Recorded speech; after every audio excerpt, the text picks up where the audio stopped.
¿Cómo están, queridos adultos mayores? Esperando se encuentren ustedes bien, así como sus familias. Les doy la bienvenida a un programa más de CAM en Casa. Soy la profesora Eli Gamarra, a cargo del taller de biohuerto.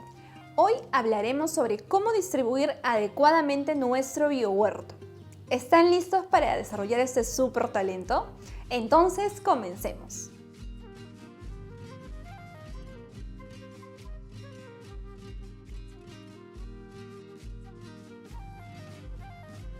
El día de hoy vamos a hablar sobre las asociaciones buenas y malas para nuestro biohuerto. ¿Se han preguntado alguna vez? Ok, Eli, yo tengo mi biohuerto, asumimos que es todo esto, ¿ok? Entonces yo lo diseño y coloco pues de repente aquí en mi zona donde voy a cultivar lechugas y zanahorias, pongamos por ejemplo. Y no sé, se me ocurre en la zona de acá cultivar papas, ¿ya? Papas acá y de repente aquí se me ocurre zanahorias y así consecutivamente. Y lo planteo porque en realidad es nuestro biohuerto y podemos diseñarlo a nuestro gusto, ¿no? Y de repente tienes un recorrido central y de esta manera ya tienes todo tu biohuerto listo. Pero, ¿hay alguna relación?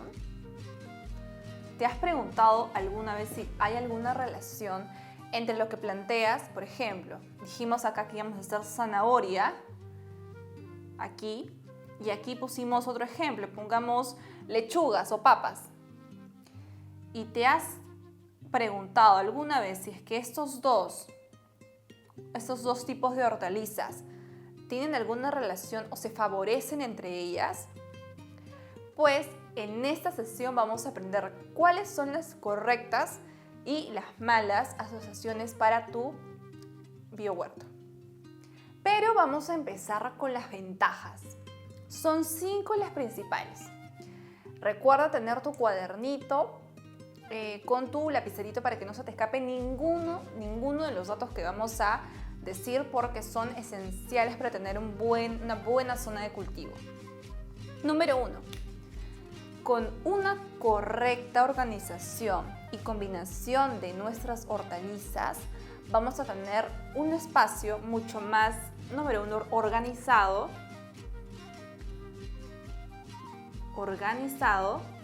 y también vamos a aprovechar mejor la luz solar. La luz solar. La segunda ventaja es que vamos a disminuir la proliferación de las malas hierbas. ¿Recuerdan que en sesiones pasadas nosotros hemos visto o hemos considerado que el crecimiento de las malas hierbas no es para nada beneficioso tenerlas junto a nuestra planta central porque, número 1, le quita protagonismo, número 2, no permite la correcta expansión de sus raíces, le va a quitar muchísimo espacio e incluso va a aislar la planta central con el mayor crecimiento de esta mala hierba. Entonces va a crecer mucho más rápido, va a quitarle nutrientes y prácticamente todo el sustrato, todo el preparado, todo el compost y demás nutrientes que hemos aprendido va a ir directamente a la mala hierba, más no a tu planta principal. Entonces, al tener y organizarnos mejor con las asociaciones de nuestro biohuerto, vamos a disminuir las malas hierbas. La tercera ventaja es increíble, aunque no lo creas. Va a mejorar los sustratos, la correcta distribución. ¿Por qué lo digo? Vamos a poner un ejemplo, aquí pequeñito.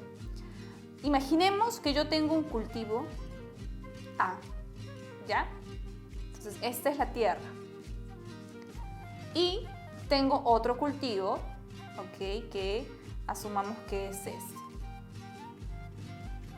Entonces, pero ambos son especies diferentes. Entonces yo tengo la tierra aquí ¿ok? Tengo la tierra acá. Entonces, hay algunas especies, en este caso es la de acá, ¿ok? Ojo, estamos solo diciendo ejemplos. Entonces, ¿qué es lo que pasa? Hay especies que necesitan o que aportan muchísimo más al sustrato, ¿ok? Que le dan mucho más vida, la vuelven mucho más fértil. Ahora, también hay otras especies que agotan al sustrato. Entonces, imaginemos que esta es una especie número 1, especie número 2, pero que esta especie número 1 es la que aporta y vuelve mucho más fértil al sustrato que tenemos acá. Ahora, tenemos al costado a una planta que lo que hace es lo contrario a esta, que es agotar el sustrato. Entonces, si nosotros conjugamos en nuestra zona de cultivo a una planta que le vuelve mucho más fértil la zona de cultivo, junto a una que agota la tierra, esto va a hacer equilibrio, ¿verdad? Eso va a volverse un poco más armonioso porque yo aporto, yo quito, entonces se vuelve repetitivo. Entonces ese tercer punto es importantísimo tomarlo en cuenta. La cuarta ventaja es crucial y nos va a beneficiar un montón, como no tienen ni idea. Es que combaten las plagas, que en realidad al momento de tener un biohuerto es una de las cosas más difíciles porque sí o sí van a aparecer nuestras compañeras, que tanto queremos. Entonces, ¿qué es lo que pasa? Al momento que nosotros conjugamos algunas especies, ahorita vamos a profundizar un poco exactamente a cuál, aún no quiero dar mayor detalle. Entonces, cuando nosotros las tenemos ahí y las conjugamos, vamos a confundir a las plagas. Lo que vamos a hacer es apartarlas y en compañía, por supuesto, de esta plantación de plantas aromáticas, ¿verdad? Que habíamos dicho en sesiones pasadas, colocarlas al costado del biohuerto para evitar las plagas. Sumándole esta combinación de buenas asociaciones, vamos a hacer incluso que ya no aparezcan tantas plagas. De repente aparecen una que otra porque es lo más normal, pero vamos a evitarlas muchísimo. Y el último punto, que es un poco más estético, ¿verdad? Es que los colores vivos que van a plantearse en tu biohuerto va a ser mucho más llamativo a la vista. Entonces, cuando de repente recibas visitas en casa o tengas un lonchecito cerca a tu biohuerto, se va a ver mucho más pintoresco, mucho más alegre, mucho más armonioso. Entonces, tu biohuerto va a ser mucho más estético. Entonces, estas son tus 5 ventajas de tener unas buenas asociaciones en tu zona de cultivo.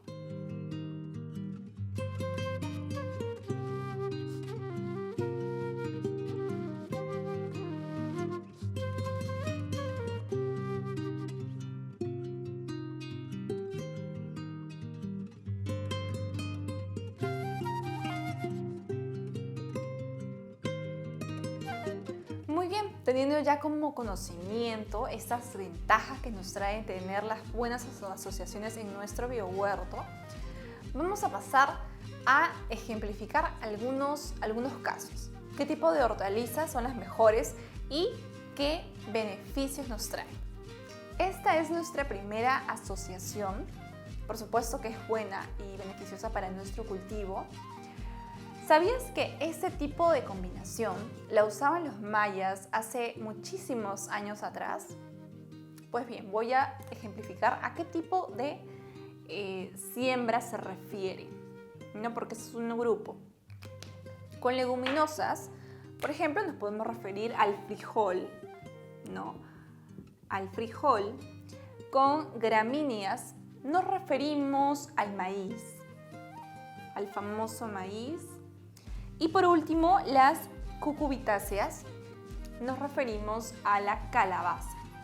Calabaza también podría ser melón, ¿ok?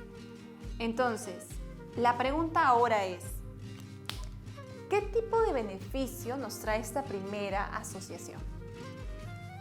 Esta siguiente combinación va a funcionar de la siguiente manera. Primero, las gramíneas cumplen un rol importante, como tutor se les podría decir, para las leguminosas, porque esas van a treparse en el tallo de las gramíneas. Segundo, las leguminosas, en este caso el frijol, va a, aportar nitrógeno al suelo y las gramíneas, en este caso el maíz, va a absorberlo, ¿ok? Y de esta manera van a repeler gusanos. Ahora, ¿qué es lo que pasa con ese tercer juego, que son las cucurbitáceas? Que están incluidas, por supuesto, las calabazas y melones. Sabemos bien que estas plantas no les gusta mucho el sol, no les gusta mantener el contacto directo. Entonces, ¿qué es lo que pasa? Estas dos plantas le van a dar sol, le van a dar, sombra a las cucurbitáceas. Entonces ya se van a sentir un poco más cómodas para su correcto crecimiento. Y también recordemos que ese tipo de plantas, de especies, son rastreras. O sea, su crecimiento no es en vertical, ¿no? Su crecimiento simplemente es pequeño, se paran arrastrando, ¿no? Su mismo nombre lo dice, o sea, crecen en horizontal y cubren gran capa del suelo. Entonces, de esta manera van a evitar las plagas y también el crecimiento de las malas hierbas. Entonces, este juego es uno de los principales y hay que tenerlo bastante en consideración para el cultivo de nuestras hortalizas. Para esta segunda combinación vamos a necesitar de 3 componentes: la cebolla, el ajos y el tomate. Pero ¿cómo va a funcionar esta combinación? Pues bien, la cebolla y el ajos son componentes muy fuertes y van a evitar las plagas para el tomate. O sea, esas dos van a trabajar en conjunto para que el tomate, que sabemos bien que, atrae muchas plagas, ¿no? Entonces va a beneficiarle bastante al tomate. ¿De qué otra forma? También la cebolla y el ajo sabemos que son componentes muy densos, que tienen bastante impacto con el suelo. Entonces lo que va a hacer es que va a fortalecer muchísimo su crecimiento porque va a aportarle bastante al sustrato y por lo tanto estos 3 van a trabajar en conjunto de la mejor manera. Entonces recuerda, cebolla, ajos y tomate, el cultivo debe ser próximo. Esta tercera combinación ya la hemos visto antes. ¿Recuerdan? Plantas aromáticas,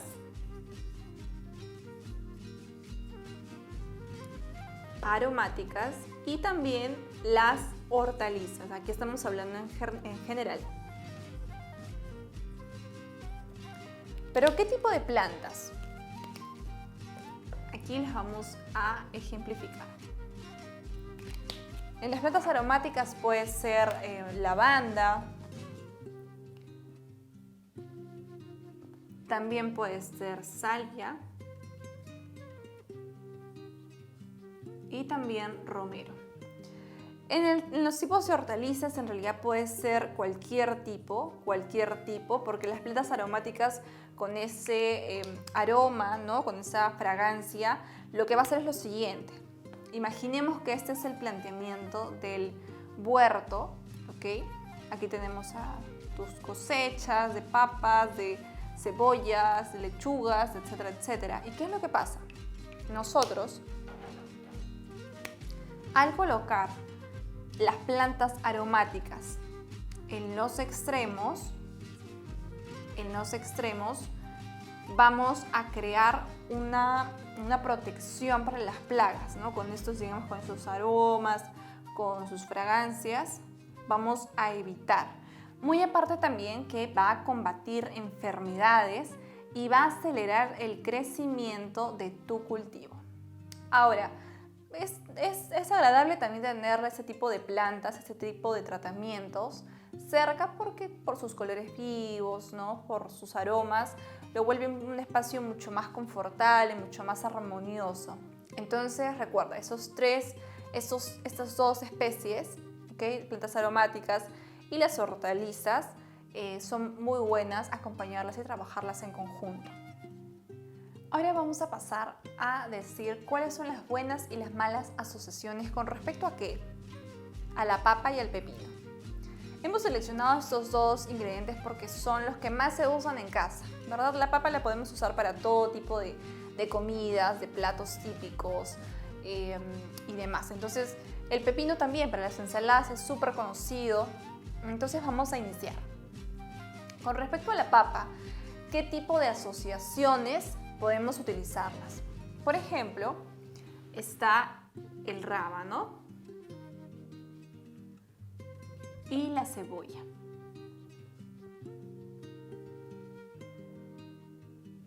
Pero ¿qué tipo de asociación es mala? O sea, trae muchas desventajas con respecto a la papa, claro. El tomate y la arveja. Muy bien, entonces ya tenemos este primer datazo, vamos a pasar con el segundo. Las asociaciones que benefician mucho al pepino son las lechugas y también el col. Ahora, ¿cuáles son las desventajas? ¿Cuáles son las asociaciones que no traen nada positivo? La calabaza y también la papa. Entonces ya tenemos estas dos conjugaciones, hay que tomarlas en cuenta. No olviden tenerlo y escribirlo por favor en su cuaderno para que no se les escape ningún dato. Entonces ya tenemos a dos combinaciones más, vamos a pasar con las siguientes. Para esta tercera conjugación vamos a tomar en cuenta que el tomate hace una buena dupla con las zanahorias y el ajo. Y ahora, ¿cuáles son las desventajas de asociarlos con otros cultivos que, por supuesto, no le hacen nada bien? Tenemos al col y también tenemos a la arveja. Entonces, ese es nuestro primer juego con respecto al tomate. Ahora vamos a pasar con la zanahoria. ¿Cuáles son las buenas combinaciones que debemos utilizar en nuestra zona de cultivo? Podríamos combinarlo con el ajo y con la cebolla, que son hortalizas muy fuertes, muy cargadas. Pero ahora, ¿cuáles son las desventajas? El rábano y la espinaca.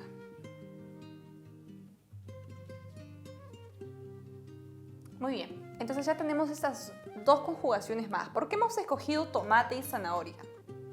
Porque sabemos que son alimentos de primera mano, ¿no?, que nosotros utilizamos en las cocinas. O sea, siempre tiene que haber, de todas maneras, en nuestras cocinas, en nuestros almacenes y demás, tomate y zanahoria.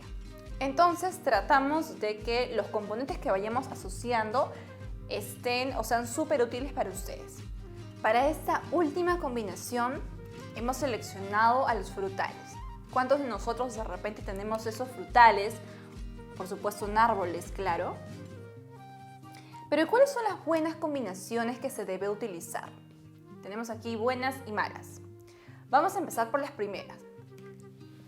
La zanahoria y también tenemos al rábano. Voy a dar un último ejemplo que puede ser también el ajos para repeler cualquier tipo de plaga. Y ahora, ¿cuáles son las combinaciones que para nada se deben usar? El col o también algunos similares. Entonces, con este último punto terminamos la sesión de hoy. Ha estado bastante densa de información, pero súper útil para sus cultivos. Así que de todas formas se tiene que aplicar.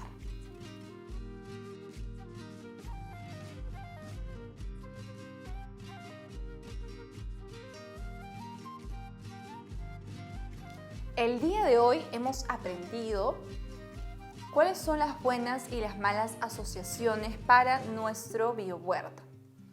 Hemos tomado como por ejemplo a las zanahorias, a los pepinos, a los tomates y hasta incluso a los frutales. En árboles, claro está.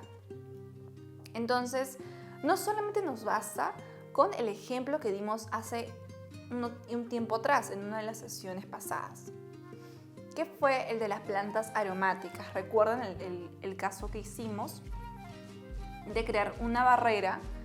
Esas son las plantas aromáticas y dentro debería estar nuestro biohuerto.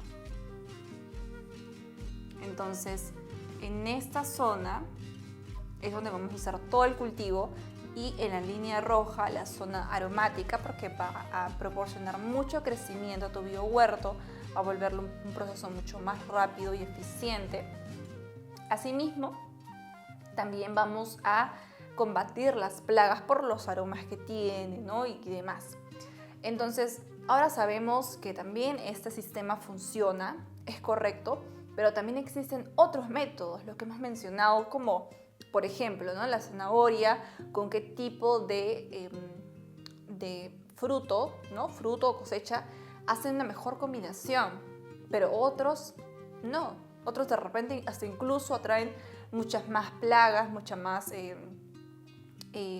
malas combinaciones, en pocas palabras. Entonces, también quiero resaltar que en esta sesión hemos tocado las 5 ventajas, ¿verdad? Y en una de ellas os hablaba lo siguiente, que me parece que es la principal de todas. El resto también es necesario, pero una en particular es mucho más importante.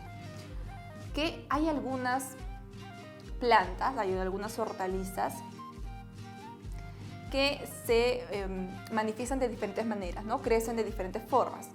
Ahora imaginemos que esa es otra hortaliza, estas son sus raíces, ¿no? Acá también está. Entonces, ¿qué es lo que pasa? Nosotros tenemos el sustrato acá, el suelo, ¿sí? Entonces, ¿qué es lo que va a pasar? Este tipo de especie es número 1, este tipo de especie es número 2.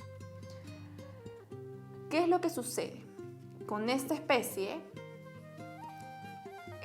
las sustancias, lo que va a salir de esta hortaliza es que va a nutrir muchísimo más al sustrato. Entonces, este va a aportar, ¿ok? Ahora, ¿qué pasa con esa segunda especie? Porque hay varias que son así. Esta va a agotar a nuestro sustrato. Entonces, en este caso, es la que va a disminuir. Entonces, ¿qué mejor forma de alinearlos y de cultivarlos juntos? Porque es armónico, causa también bastante equilibrio entre las dos. Entonces, lo mismo sucede con la famosa tradición, el famoso cultivo que hacen los mayas, ¿verdad? Que tocábamos los 3 términos y se tocaban también el maíz y demás plantas como el col también. Entonces hay que tenerlos bastante en consideración para que de esta forma podamos cultivar toda nuestra zona de cultivo, toda nuestra zona de cosecha de la mejor manera, para que al final del proceso podamos cosechar pues cebollas frescas, grandes, exuberantes, brillantes, lechugas que estén óptimas para el consumo, y que por supuesto apliquemos todo este proceso en conjunto con las sesiones pasadas, porque cada una de ellas ha sido planteada para que trabajen en conjunto y de la mano. Hemos tocado el tema del compost, de los nutrientes naturales y demás. Entonces, todo eso trabaja en conjunto y ahora ya sabes de qué manera asociarlos. Y después de estas conclusiones, damos por terminada una sesión más del taller de biohuerto, donde usted ha desarrollado otro súper talento. ¡Felicitaciones! Los esperamos en la próxima sesión de CAM en Casa. Sigamos cuidándonos.